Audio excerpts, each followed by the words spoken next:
Recuperamos esa marcha, una marcha emotiva, una marcha muy santurtziarra, una marcha que recorre todo ese trayecto que hacían nuestras sardineras, ¿no? Desde Santurtzi hasta Bilbao, pues por toda la orilla, y la verdad es que teníamos muchas ganas, ¿no? Teníamos muchas ganas de que nos juntemos, de que disfrutemos del recorrido sencillo, ¿eh?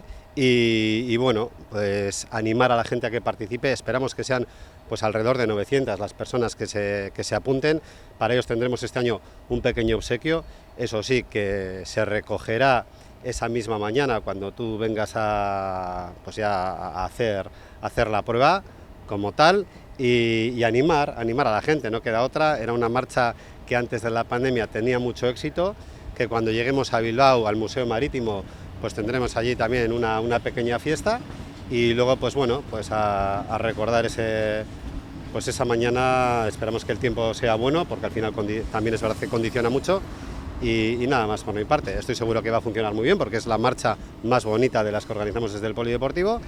Las inscripciones se pueden hacer en el Polideportivo, el precio es un precio simbólico, son 5 euros, con el que te digo que ya te dan la camiseta el día de la carrera y demás, y bueno, en horario ya la gente conoce tanto donde está el Polideportivo Miquel Trueba, el Polideportivo de Cabieces, tienen la posibilidad de apuntarse los dos, en horario de atención al público que es amplísimo, desde la mañana hasta última hora de la tarde, así que nada, animarles a que pasen y que hagan la inscripción.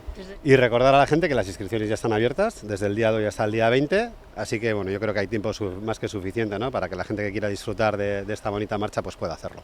Después de la pandemia está siendo complicado, no en Santurtzi, en todos los centros deportivos, recuperar esa actividad de antes, ¿no? Yo creo que uno de los objetivos de las administraciones públicas es intentar reactivar a la sociedad, y parece que poco a poco pues la gente va respondiendo.